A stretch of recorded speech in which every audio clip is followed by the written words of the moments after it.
Hello everyone and welcome to UGC NET mentor guys. जैसे कि आप सभी को पता है कि एनटीए ने 47 कॉन्ट्रैक्चुअल एम्प्लॉयज़ को अपने ऑफिस से निकाल दिया था, जो अभी सीजेपी प्रोटेस्ट चल रहा था और पेपर लीक के मामले चले थे इस वजह से। बट एनटीए ने फिर से कॉन्ट्रैक्ट पे वैकेंसीज निकाल दी हैं।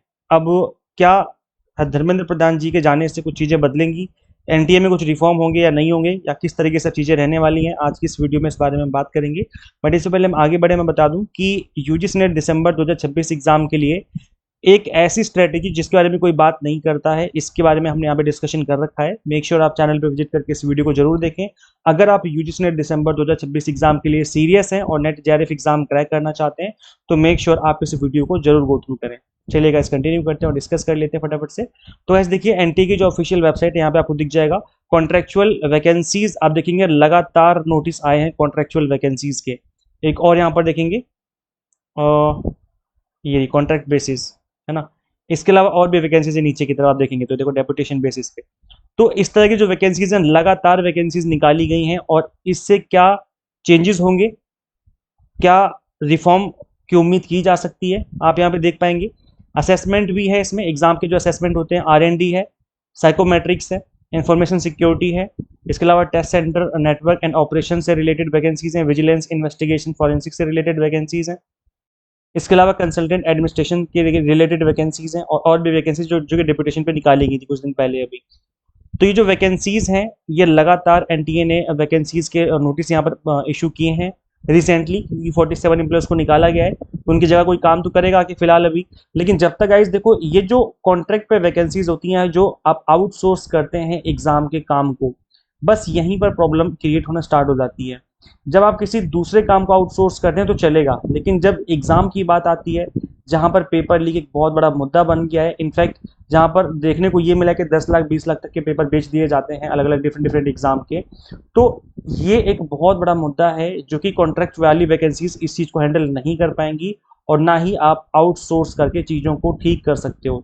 चीज़ों को आउटसोर्स करना बंद करना पड़ेगा, गवर्नमेंट वैकेंसीज निकालनी पड़ेंगी और इंफ्रास्ट्रक्चर भी ऐसा डेवलप करना पड़ेगा जिसको कोई हैक ना कर सके। गवर्नमेंट वैकेंसीज निकालने का सबसे बड़ा एडवांटेज ये होता है, मैं आपको बता भी देता हूँ कि सबसे बड़ा एडवांटेज क्या होता है। आप खुद सोच के देखो, एसबीआई है, स्टेट बैंक ऑफ इंडिया है, पीएनबी है, या इस तरह की जो बैंकें हैं, जो गवर्नमेंट बैंकें हैं, आप देखेंगे, या आरबीआई हो गई, रिजर्व बैंक ऑफ इंडिया हो गई। सोच के देखो, अगर यहाँ के एम्प्लॉयज़ को कॉन्ट्रैक्ट पे रखा जाए तो क्या लगता है आपको, क्या वो पैसे की देखरेख करेंगे सही से? जो मनी का फ्लो होता है इन बैंकों के थ्रू, क्या वो प्रॉपर तरीके से हो पाएगा? नहीं हो पाएगा, बिल्कुल नहीं हो पाएगा। क्यों? क्योंकि जो कॉन्ट्रैक्ट होंगे उनको डर ही नहीं होगा इस बात का कि उनकी जॉब चली जाएगी। गवर्नमेंट जो बैंकिंग होती हैं, इनके एम्प्लॉयज़ का सबसे बड़ा डर इसी बात का होता है कि बात हमारी जॉब पे आ जाएगी, हमारी जॉब चली जाएगी। क्योंकि जॉब बहुत मुश्किल से मिली होती है, बहुत मेहनत करते हैं इस जॉब के लिए, तब जाके जॉब मिलती है। और फिर इसी वजह से वो रिस्पॉन्सिबिलिटी के साथ वहाँ पे काम भी करते हैं कि मुझसे कोई गड़बड़ नहीं होनी चाहिए, नहीं तो मेरी जॉब चली जाएगी। तो आप सिंपल सा एग्जांपल देख लो कि जब इतना बड़ा मनी का फ्लो हो जाता है बैंकों के थ्रू सेफली, खैर बिल्कुल 100% सिक्योर तो नहीं कहेंगे, क्योंकि देखेंगे कि एसबीआई में भी फ्रॉड देखने को मिले हैं, पीएनबी में भी फ्रॉड हुए थे, लोन का जो फ्रॉड हुआ था। तो फ्रॉड तो होते हैं, लेकिन ये नहीं कि बहुत ही एकदम ओकेजनली फ्रॉड होते हैं। लेकिन ऐसे नहीं कि बिल्कुल रेगुलर ही फ्रॉड हो, डेली बेसिस पे फ्रॉड होना स्टार्ट हो जाए। छोटे छोटे कोई 10,000 रुपये जमा करने जाए तो उसके 9,000 ही जमा किए जाए, 1,000 का घपला हो जाए, ऐसा नहीं होता है ना। तो ऐसा क्यों नहीं होता? क्योंकि ये परमानेंट एम्प्लॉयज हैं, इनको डर होता है कि हमारी जॉब चली जाएगी। लेकिन अगर रिफॉर्म नहीं किए गए इस लेवल के, जिस लेवल के रिफॉर्म की रिक्वायरमेंट है, तो बात नहीं बनने वाली, प्रॉब्लम वैसी ही बनी रहेगी। सिर्फ और सिर्फ एजुकेशन मिनिस्टर के चेंज करने से बात नहीं बनेगी, यहाँ पर पूरा का पूरा सिस्टम बदलना पड़ेगा। मतलब चेंज करने की जरूरत है, उसको रिफॉर्म करने की जरूरत है।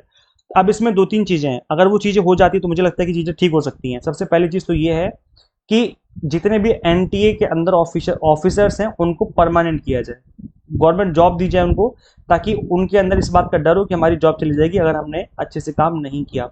और ये जो जॉब है वो ऐसे नहीं दी जानी चाहिए अचानक से किसी को जॉब पकड़ा दी। यहाँ पर ऑल इंडिया लेवल पे एक नेशनल लेवल का एग्जाम कंडक्ट हो, जो उसको पास करे, इंटरव्यू को पास करे, उसके बाद ही इसकी जॉब दी जानी चाहिए। जैसे कि बैंकों में होती है, आईबीपीएस का एग्जाम होता है, फिर एसबीआई का एग्जाम होता है, प्रॉपर तरीके से जॉब दी जानी चाहिए। पढ़े लिखे इंसान को जो क्वालिफाइड हो उसको जॉब मिलनी चाहिए। सबसे पहला काम तो ये करना चाहिए इमीडिएटली, ये बहुत ही अर्जेंट नीड है, क्योंकि एनटीए में केवल 39 एम्प्लॉयज ही परमानेंट हैं। सोच के देखो, नेशनल लेवल एजेंसी है जहां पर तरह तरह के एग्जाम कंडक्ट करवाए जाते हैं। इनके पास केवल 39 परमानेंट एम्प्लॉयज हैं।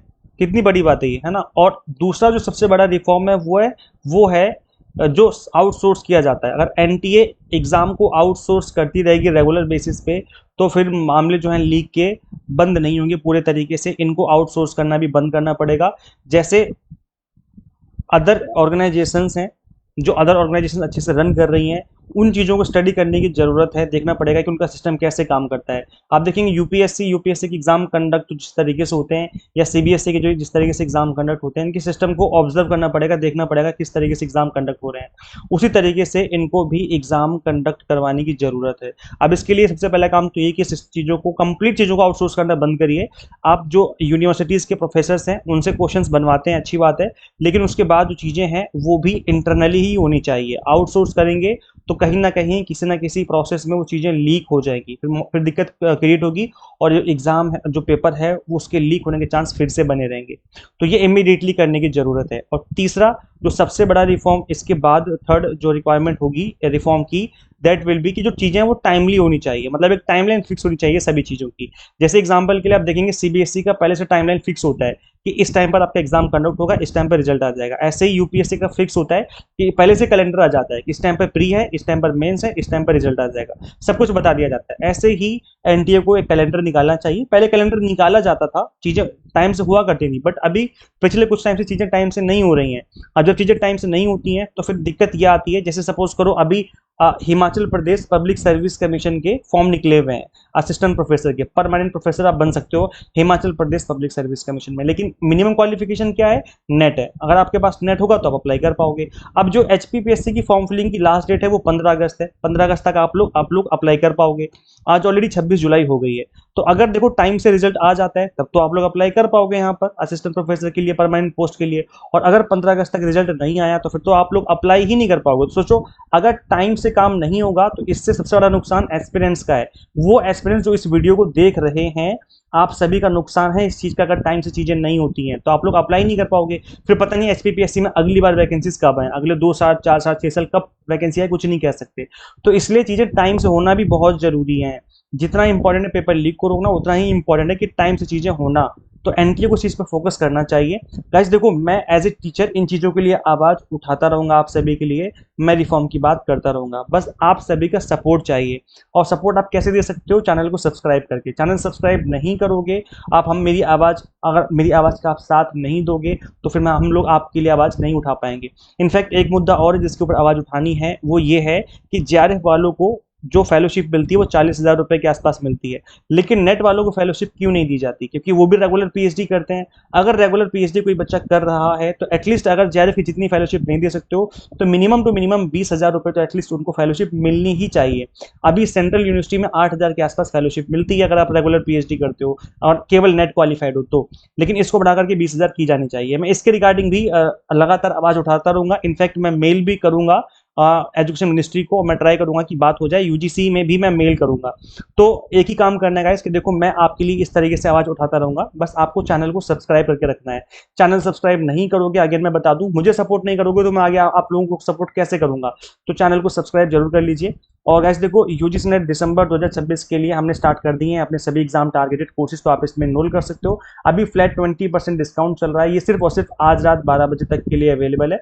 जेआरएफ 20 को ओपन कोड अप्लाई करने पे जो आपकी फीस है वो 20% से रिड्यूस हो जाएगी। तो अगर आप सीरियस हैं दिसंबर एग्जाम के लिए तो आप इनरोल करके जो अपनी प्रिपरेशन स्टार्ट कर सकते हैं। हम आपको पेपर 1 पढ़ाते हैं, commerce management and political science पढ़ाते हैं। यहाँ पर कंप्लीट कंटेंट आपको बाइलिंगुअल मिलता है, 100 mock test and PDF notes मिल जाते हैं जिसके थ्रू आप मल्टीपल टाइम रिवीजन और प्रैक्टिस कर सकते हैं। गाइस करना क्या होगा, आपको सिंपली गूगल प्ले स्टोर से एग्जाम एंटर ऐप इंस्टॉल कर लेनी है। अगर आप एक iOS यूजर है तो उसका लिंक हमने आपको अलग से इसी वीडियो के description box and comment box में अवेलेबल करवा दिया है।